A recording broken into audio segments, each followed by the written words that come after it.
Hi, my name is David Slocum, and I'm the brewmaster and chef of Sun Brewing Company.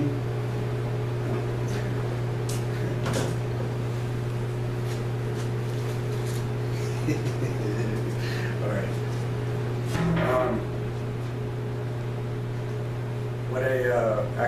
I'm just kidding. I was just kidding. I'm not really the brewmaster. I'm not really the chef. But what I mean by that is that when I say I'm not a real brewmaster, what I mean to say is that I'm nowhere near John Palmer.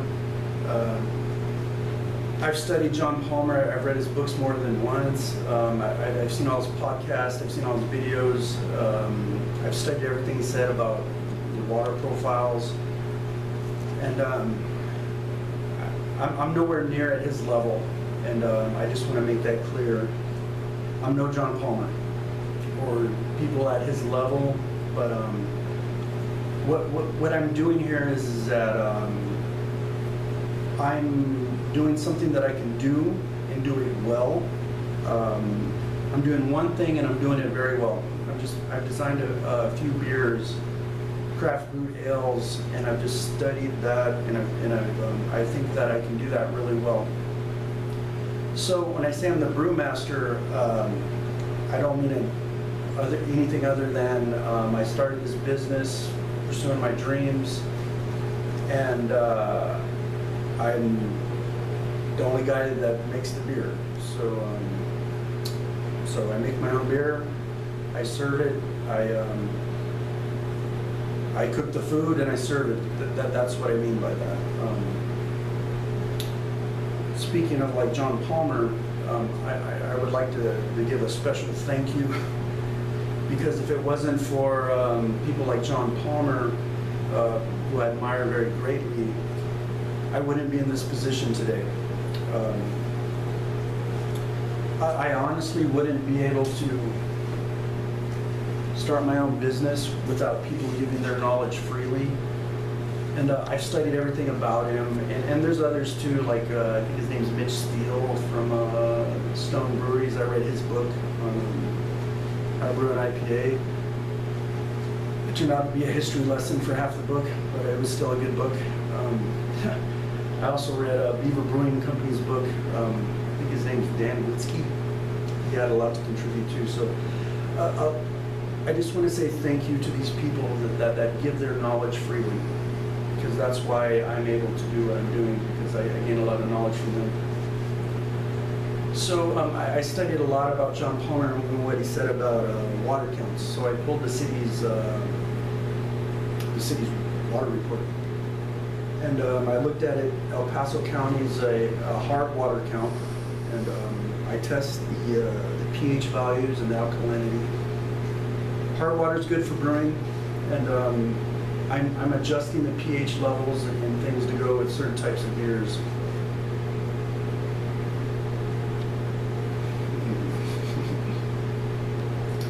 So I'm sparing no expense.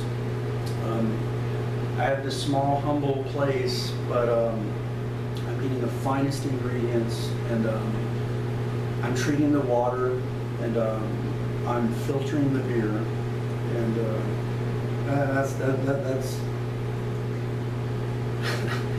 that's another question, to filter or to not filter. You know, these decisions are tough decisions, but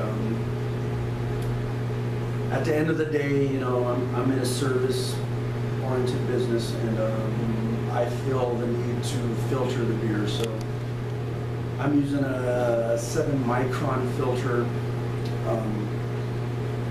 I feel that that's good enough, a 7-micron filter, and to filter the beer.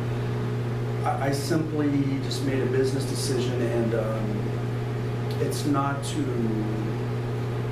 I personally love a beer that, you know, I put the priming sugar in it, and it's aged for months, you know. But I'm starting out here, and this is an evolution for me, and I simply just. I need to produce a beer a little bit more rapidly, at least right now. So I'm filtering the beer, and maybe eventually I can come up with more beers and have more of a natural process where there's no filtering. But I think almost 90-some%, don't quote me on that, but I think all the commercial breweries filter their beer. So either way, but I think because of my time constraints and my business objectives, I chose to go that route. Okay, so this is my brewery. I actually started out with a different setup than this, but I quickly realized that I needed to scale down. I had an experimental boiler and different things, but I soon realized that I needed to scale down to something that was more manageable.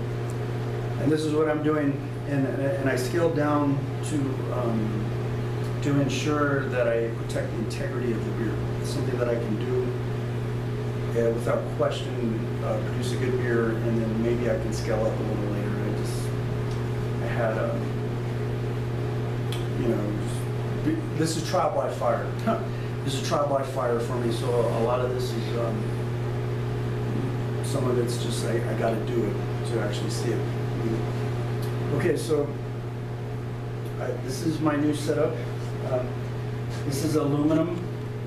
The reason why I chose to go with aluminum is that it heats very quickly and it cools very quickly, which is very important in the environment that I'm in. I'm brewing in a desert, El Paso County, where the temperatures reach triple digits. So this is very crucial, and it's very difficult to manage in this environment. Even when you got the AC blasting, I have a cold room, and even with everything and the things that I built, me and my friends have built, it's still quite a challenge. And this right here maximizes and ensures that I'm going to make a quality beer. Okay, so I got these 160 quart aluminum pots, 40 gallon. I had these custom cast iron, galvanized steel stands made by All Steel. And All Steel made my ventilation here, custom made ventilation to go with here. So big thank you to All Steel. I mean, Mr. Schifino, it's a local mom and pop shop, right? Mr. Schifino. He's like this older guy. He's like a welding monk. He's like a welding monk. I mean, you couldn't have got a better guy or a better business to do business with. Okay, so here's my mash tun. Down here. This is, again, All Steel made this for me. This is my false bottom. Very, very nice. And then in here, I actually made this. This is my filter, and then around here, this is my Blinkman ball valve, and that's where the wart will come out of. So this is my mash tun, and for all you home brewers out there,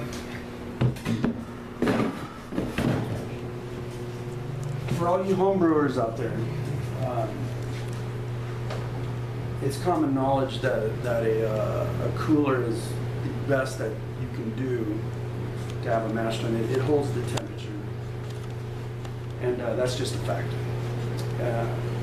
It's probably even better than a stainless steel. You know, I don't got no evidence on that, but that's just a hunch. Okay, so over here is my 85-gallon food grade fermenters, and this is my process. Basically, this is my basic process. There's actually a lot to it, but this is what I'm doing, and These are my facilities, and it takes a lot of love. It takes a lot of care to brew beer. And I learned this by trial by fire. I mean, I learned this just by doing, and it takes a lot of love and a lot of care to make the beer at this level, on a commercial level, with these facilities. And I'm just following my dreams. I'm not John Palmer, but and this is an evolution. I mean, I'm treating the water, and it's going to take time to perfect the water counts, even though that I'm treating the water. I got the finest ingredients. You're talking about just the finest ingredients, everything from the yeast, the California ale yeast, from White Labs. You know, I'm sparing nothing for these ingredients. So you're going to get the finest ingredients. And the science of making beer does not change. I don't have machines. I don't have computers the way that the bigger breweries have them. But I will say this, the science of beer does not change. I'm just doing it manually. Okay, so there's no automation here. And so you might, a question might arise. I can already see it. I can already see the question.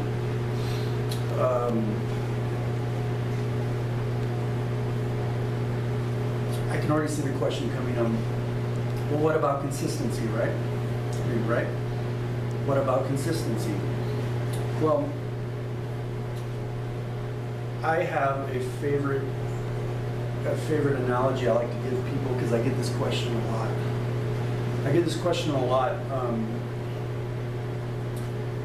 People ask me, well, how do you consistently make the beer doing it this way? Well, it takes a lot of love, like I was saying before, but the best thing that I can tell you, and people that know me know that I love street food. I know I'm getting off on a tangent here, but it's going to make sense. I'm going to circle back here. I love street food. I mean, I love street food. For me, there's nothing better. Like when I was in New York City, it was like the mecca of street food, or when I was in Los Angeles with my mom.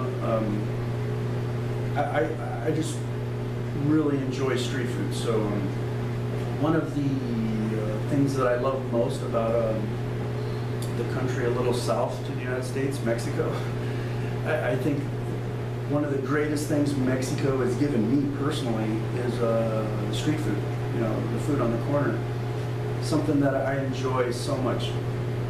And I have experienced, say for example, the tortilla lady. the tortilla lady on the corner, right? She's making the tortillas on the corner. There's no precise machine. There's no machines, right? But when you eat that tortilla on the street corner, for me personally, it is the best tortilla you will ever eat in your entire life. You don't need to put butter, you don't need to do nothing, you just eat the tortilla. It's so good. It is by far the best that you can possibly eat anywhere, at a restaurant, anywhere that I've ever experienced, and I've been in many countries and many cities. The best that I ever ate is the tortilla lady on the street corner. That for me is the very best. You don't get better. You don't get better. So, having said that,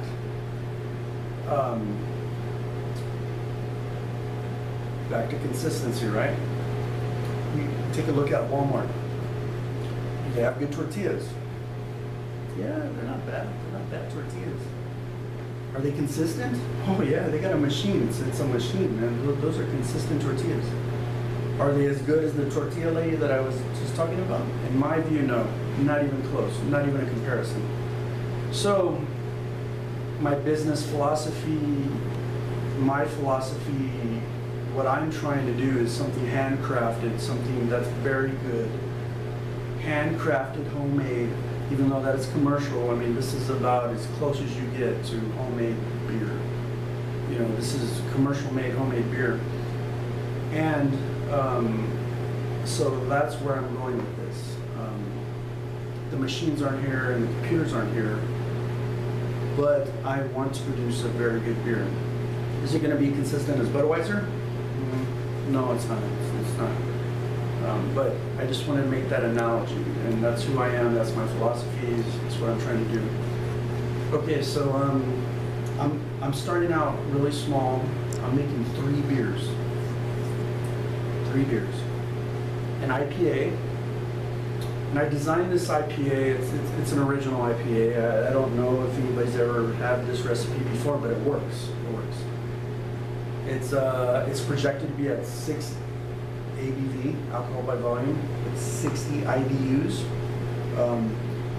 I personally like the San Diego IPA, which is a very, very hop forward. I mean, it's like a very hoppy beer, and that's what I love. But I also recognize a lot of people don't like that, are not that hop forward, you know.